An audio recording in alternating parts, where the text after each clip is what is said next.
Menggunakan teknik stop supaya kita dapat konsentrasi. Silakan Bapak Ibu bisa pejamkan matanya. Kita konsentrasi sebelum masuk ke materi. Kita pejamkan mata bersama-sama. Kita atur fokus. Hentikan aktivitas sejenak. Kita atur fokus. Apa yang menjadi tujuan Bapak Ibu sekarang? Apa yang menjadi konsentrasi Bapak Ibu sekarang? Pejamkan mata, lalu pikirkan, beri motivasi pada diri. Hari ini fokus belajar, hari ini harus dapat ilmu, hari ini harus dapat pengetahuan. Fokus, tarik nafas, hembuskan. Tarik nafas, masukkan kalimat-kalimat positif.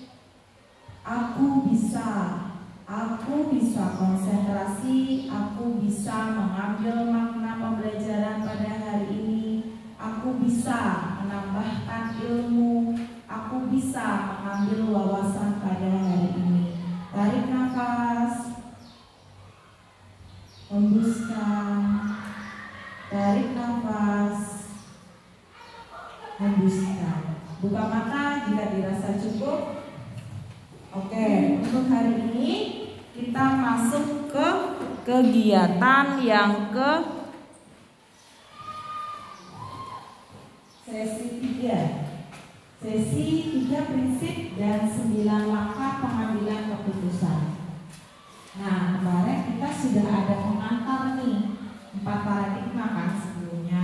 Nah, terus juga sudah ada pengantar mengenai 3 prinsip dan 9 langkah pengambilan keputusan. Tujuannya apa sih pada sesi ini? Tujuannya pertama, Bapak Ibu mampu nih merefleksikan pembelajaran yang didapat pada hari pertama. Pada hari pertama Bapak Ibu sudah mempelajari mengenai apa? Mengenai dilema etika. Kita juga merefleksikan pertemuan pertama dan kedua juga ya. Nah, dilema etika, terus di situ kita bisa membedakan rujukan moral itu seperti apa, dilema etika juga seperti apa. 4 paradigma itu juga ada 4. Yang pertama adalah individu versus kelompok.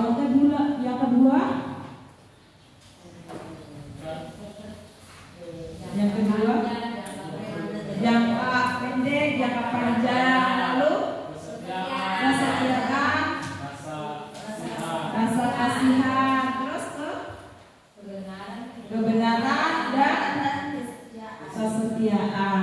Dan ada 3 poin penekan supaya keputusan kita dapat menghasilkan keputusan yang tepat. Yang pertama, kesetiaan pada murid. Yang kedua, kebijakan universal. Yang ketiga, bertanggung jawab. Sip, berarti sudah lengkap ya. Yang kedua, calon guru penggerak, Bapak Ibu nih memahami dan memilih 3 prinsip yang dapat dilakukan untuk membuat keputusan dalam dilema etika. Yang ketiga, Bapak Ibu memahami langkah-langkah pengujian pengambilan keputusan. Terkadang kita pernah nih, ketika kita sudah memutuskan sesuatu keputusan, tapi di dalam hati dan pikiran kita masih merasakan sudah benar belum ya, sudah adil belum ya keputusannya. Padahal itu sudah diputuskan, tapi masih ada di benak Bapak Ibu, di hati Bapak Ibu perasaan yang gelisah. Nah, ini kita bisa menggunakan langkah pengujian pengambilan keputusan. Kira-kira benar-benar sudah tepat atau masih ada beberapa yang keliru. Jadi tidak hanya keputusan pada saat itu tapi tetap masih ada kegelisahan. Saya sudah memutuskan tapi kok gelisah ya Bu? Bagaimana? Ternyata ada teorinya, yaitu langkah pengujian pengambilan keputusan. Nah, mari kita ingat lagi pembelajaran di hari pertama tadi kan kita sudah mengulas ya. Selanjutnya sini kita juga harus bisa membedakan. Ini adalah poin pentingnya. Jadi ketika Bapak Ibu mempelajari dilema etika, pengambilan keputusan, di sini Bapak Ibu harus bisa membedakan terlebih dahulu. Jangan sampai Bapak Ibu masih keliru. Bujukan moral itu apa? Dilema etika itu apa? Harus bisa mengambil poin ini dulu. Oh, ternyata bujukan moral itu ketika seseorang harus memilih dan membuat keputusan antara benar dan salah. Jadi di dalam bujukan moral itu ada benar versus salah. Tuh, bujukan moral. Berarti otomatis kita langsung bisa pilih yang benar. Jangan sampai benar dan salah Bapak Ibu pilihnya salah. Itu bujukan moral. Langsung bisa mengambil keputusan ya. Kalau ini ya, kalau benar dan salah langsung ambil yang benar saja. Karena itu bujukan moral. Nah, ini yang kedua, dilema etika ini akan sering terjadi. Entah di diri Bapak Ibu, komunitas kecil, komunitas besar, skala sekolah, skala pemerintah pun ini akan sering terjadi. Dilema etika. Ketika seseorang harus memilih antara dua opsi, di mana kedua-duanya secara moral itu sama-sama benar. Jadi benar versus benar. Makanya dinamakan dengan dilema etika. Nah, di sini PR-nya Bapak Ibu. Aduh, saya makin dilema karena ini benar, ini juga benar.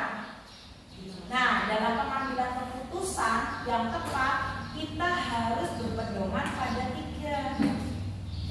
Yang pertama itu kira-kira keputusan kita itu berpihak pada murid tidak? Kalau berpihak pada murid, berarti ini bisa kita pakai untuk acuan. Yang kedua, kira-kira universal kebijakan kita sudah secara umum, sudah terbuka, sudah bisa diterima oleh masyarakat luas tidak? Oh, kalau sesuai berarti masih bisa masuk. Terus yang ketiga, tanggung jawab. Kira-kira keputusan kita dapat dipertanggungjawabkan atau tidak? Itu kalau yang dilema etika benar-benar sama-sama, oh ini udah benar sama benar. Nah, makanya kemarin kita belajar 4 paradigma. Kan ada yang individu lawan masyarakat. Nah, kira-kira itu hanya kepentingan untuk pribadi walaupun itu benar, tapi itu lawan siapa? Oh, itu hanya kepentingan individualnya saja atau kelompok kecil. Oh, ini kan untuk masyarakat umum, kan kebijakan universal. Kita lihat itu. Terus kita lihat juga kira-kira berpihak pada murid nggak? Oh, ini hanya skala kecil. Oh, ini hanya untuk guru-guru saja. Ini tidak ada keberpihakan pada murid. Oh, ini yang berpihak pada murid. Harus lihat itu. Terus kira-kira tanggung jawabnya Bapak Ibu ketika ngambil keputusan itu bisa dipertanggungjawabkan atau tidak. Walaupun nantinya ada 4 paradigma itu akan membantu Bapak Ibu. Ini kira-kira keputusan saya harus seperti apa. Jangan sampai Bapak Ibu tambah bingung. Nah, tapi namanya orang pasti pernah mengalami kebingungan. Ketika sudah mengambil keputusan pun terkadang di dalam hati, pikiran Bapak Ibu itu suka tidak tenang. Keputusan saya sudah tepat belum ya? Nah, itu nanti kita belajar mengenai pengujian.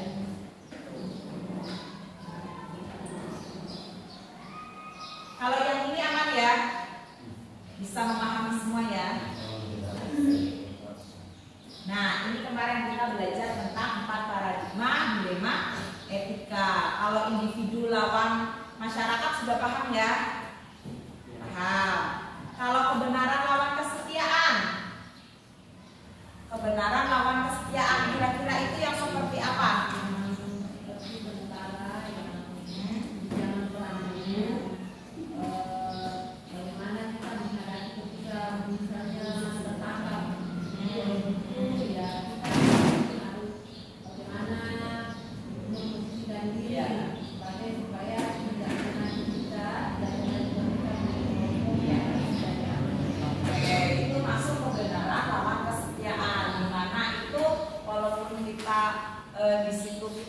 berangkat tapi kita tidak langsung mengatakan teman-teman saya ada di sana, gitu. Karena di situ ada kesetiaan, gitu. Itu contoh. Nah, keadilan lawan belas kasihan ini sering terjadi, apalagi para pemegang kebijakan. Aduh, guru saya kasihan ya. Itu kalau anaknya sakit terus, tapi Bapak Ibu harus tegas. Keadilan lawan belas kasihan. Kalau dirasa itu belas kasihan terus kok nyampe tahun-tahunan, itu apa belas kasihan? Itu. Tapi kita harus lihat keadilan. Di situ keadilannya meninggalkan tempat tugas itu berarti dia apa?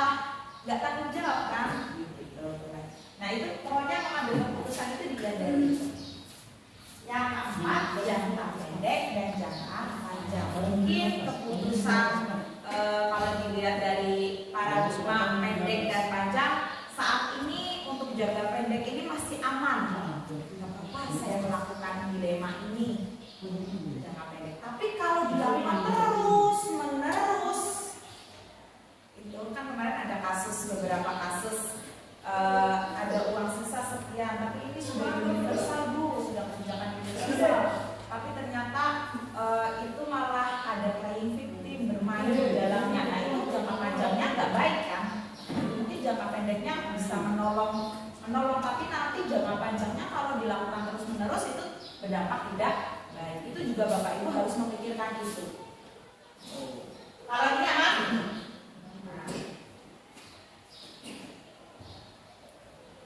Nah, sekarang kita masuk ke kondisi dalam pengambilan.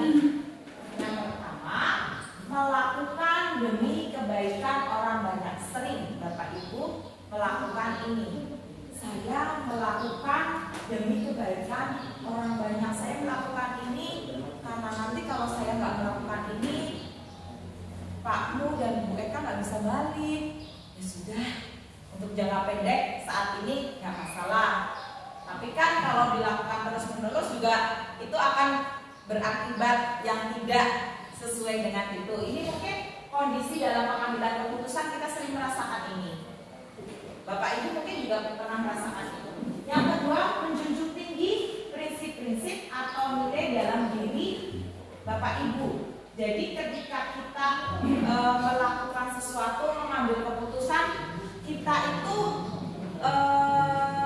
ibaratnya kita itu nilai-nilai kita pada diri kita itu dipertaruhkan, dipertaruhkan martabat kita, kehormatan kita dalam pengambilan keputusan.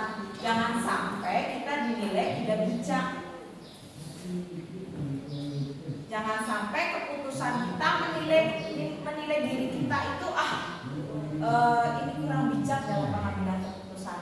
Makanya dalam pengambilan keputusan selalu ada nilai-nilai dalam diri kita. Makanya jangan salahkan orang-orang bisa menilai diri kita dari hal-hal yang kita putuskan. Itu silakan bisa diambil baiknya. Yang ketiga nih, melakukan apa yang Bapak Ibu harapkan orang lain akan melakukan kepada diri Bapak Ibu. Ini juga saya membantu, saya mengharap dibantu juga. Itu dalam pengambilan keputusan kalau seperti itu pun akan merasa aku sudah bantu kok dia nggak bantu. Nah itu dalam pengambilan keputusan pasti kita pernah merasakan itu. Aku membantu ya kamu juga harus bantu aku. Nah itu kondisi-kondisi dalam pengambilan keputusan. Makanya kita harus bijak universal dan kita nggak merasa dibebani atau merasa berhutang budi. Iya kan? Tapi kita pernah merasakan itu kan? Saya mau membantu biar saya nanti ditolong juga sama dia. Nah itu nanti akan menjadi beban moral sendiri. Ini pernah tapi dan sering terjadi kan? Dalam pengambilan keputusan juga. Nah selama ini pada saat mengambil keputusan, landasan pemikiran Bapak Ibu memiliki kecenderungan berpikir pada pernyataan nomor 1, 2, 3 berapa? Saya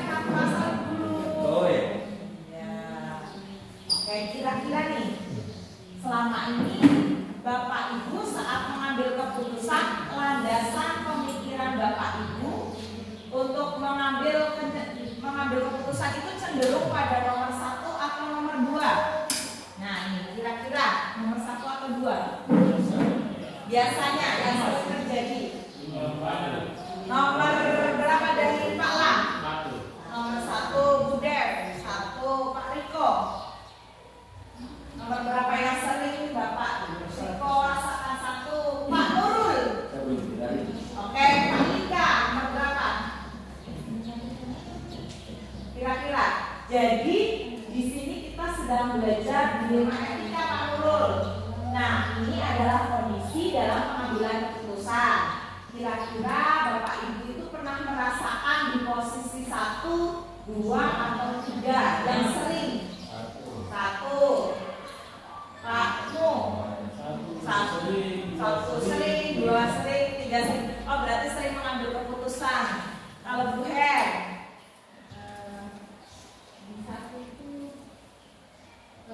Ya, bisa tapi tidak mesti sih, karena sekarang kita orang banyak itu sekarang ada sesuatu yang kayak kemarin saya sendiri Ya. dalam situ mulai juga Ya. bicara orang banyak Iya. Tapi kebaikannya nomor 2. Iya, iya itu juga. Sering 1 sering. 1, 2. Terus Pak Las 1. Bu Ti 1, 2, 3. Mana 1, 2, 3. Bu Eka Tapi paling menonjol 1. Pak Nurul sekarang berapa Pak kira-kira? 1. 1. Oke, melakukan demi kebaikan orang banyak. Memang ini akan sering terjadi, kita melakukan sesuatu, mengambil keputusan. Oh iya ya, menurut rapat aja saya harus mengambil yang B. Oh, berdasarkan rekomendasi dari dinas yang B. Ya sudah, akhirnya melakukan demi kebaikan orang banyak. Juga sering terjadi seperti ini ketika mengambil keputusan, tapi kita ada di lingkungan yang tidak baik. Sudah tidak ada apa, Dev aman, sudah aman. Dev ambil keputusan ini saja, ini buat kebaikan kita bersama. Tapi ada beberapa yang menjadikan Dev dilema. Itu tidak benar, tapi itu hanya untuk dibagikan, itu dilema.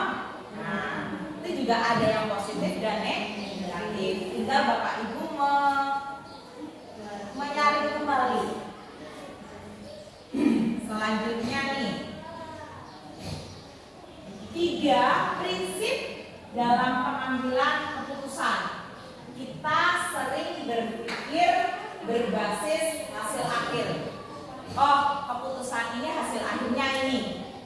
Berarti langsung ini aja, tidak melihat jangka pendeknya seperti apa, jangka panjangnya seperti apa, tidak melihat untuk personalkah atau untuk umum atau masyarakat banyak, hanya keputusan akhir saja. Ya udahlah, kalau enggak tipe-tipe orang yang idem.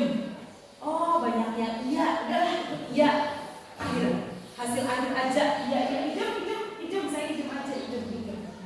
Ikutin aja, saya ikut. Tuh, itu berbasis hasil akhir. Terus berbasis peraturan. Nah, ini yang sudah masuk ke level berikutnya. Jadi Bapak Ibu tidak hanya idem, tapi di situ peraturan. Ini sesuai nggak sih sama tatib kita? Sesuai nggak sih sama peraturan? Sesuai dengan juknisnya nggak sih? Jadi berpedoman pada data, peraturan. Nah, yang ketiga, berpikir berbasis rasa peduli. Ini yang sering terjadi. Kalau yang peraturan masih aman karena dia landasannya dasar. Tapi kalau yang berbasis rasa peduli terus, kasihan lah. Terus akhirnya ini akan menjadi beberapa dilema. Tapi Bapak Ibu juga harus memutuskan hal itu. Iya enggak? Iya. Sebenarnya kalau aman berbasis peraturan. Tapi seringkali ketika kita sudah melakukan berbasis peraturan, kok tega banget ya saya? Ya, itu dilema. Dilema itu tidak akan ada selesainya kalau Bapak Ibu tidak memutuskan sesuatu. jadi Jangan sampai Bapak Ibu dilema terus dicap sebagai orang pelin-pelan. Jangan sampai kemarin keputusannya ini, besok ganti lagi. Kemarin sudah mengiyakan, besok berubah lagi. Itu nah karena dilema, tapi hati-hati jangan sampai nilai-nilai yang ada pada diri Bapak Ibu dicap orang pelin-pelan. Tegas, harus sesuai aturan.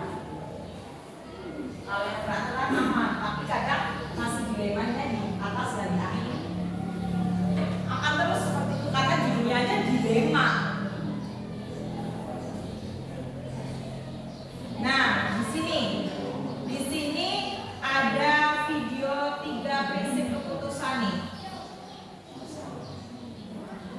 Kita tonton bersama dulu. Kok nggak bisa di-follow?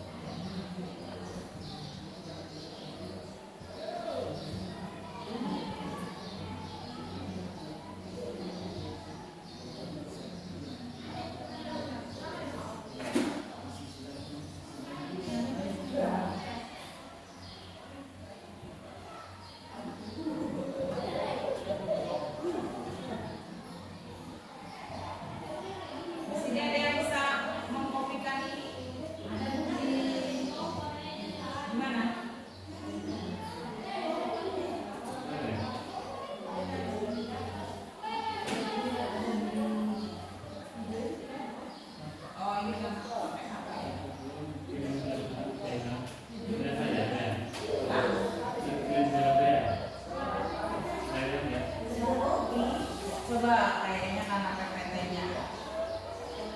Oh ini bisa kok.